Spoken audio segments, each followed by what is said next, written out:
खबर यह है कि वफाकी हुकूमत की जानिब से ईद उल फितर की तातीलात का ऐलान कर दिया गया है। ईद उल फितर की तातीलात पूरे पाकिस्तान में ईद उल फितर की छुट्टियों के हवाले से एक बार फिर से नया नोटिफिकेशन जारी कर दिया गया।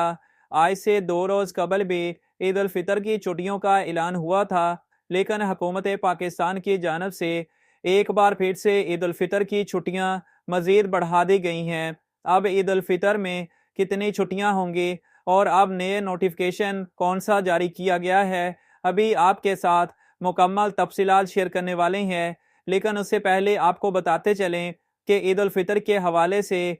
रोयत हिलाल कमेटी की जानब से और सऊदी अरेबिया के बार कौंसल की जानब से बड़ा ऐलान कर दिया गया है। रोयत हिलाल कमेटी ने भी पाकिस्तान में ईद उल फितर की मुमकिना तारीख का ऐलान कर दिया है, जबकि सऊदी बार कौंसल की जानब से इस बार जो ऐलान किया गया है उसके मुताबिक 29 मार्च बरोज़ हफ्ते को सऊदी अरब समेत तमाम खलीजी ममालिक में ईद उल फितर माह शव्वाल का चांद नज़र आ जाएगा और इस तरह से 30 मार्च को सऊदी अरब समेत तमाम खलीजी ममालिक में ईद उल फितर मनाई जाएगी। जबकि पाकिस्तान में ईद उल फितर के हवाले से रोयत हिलाल कमेटी ने जो मुमकिना तारीख बताई है उसके मुताबिक पाकिस्तान में 30 मार्च को ईद उल फितर का चांद और माह शव्वाल के हवाले से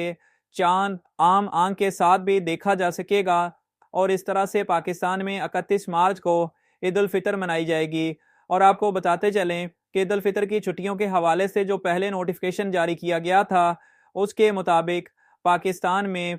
30 मार्च से लेकर 2 अप्रैल तक छुट्टियां होनी थी, लेकिन अब उन छुट्टियों को मजीद बढ़ाकर 3 अप्रैल कर दिया गया है, क्योंकि 30 मार्च इतवार की छुट्टी बनती थी और उसके बाद अब 3 अप्रैल तक छुट्टियों में इजाफा हो चुका है और अब ये छुट्टियां जुमेरात तक होंगी और इसके बाद जुमे की आधी छुट्टी बनती है और हफ्ता और इतवार को फिर से सरकारी दफातर बंद रहेंगे। इस तरह से इस बार साल 2025 में ईद उल फितर की एक साथ 7 छुट्टियां मनाई जाएंगी।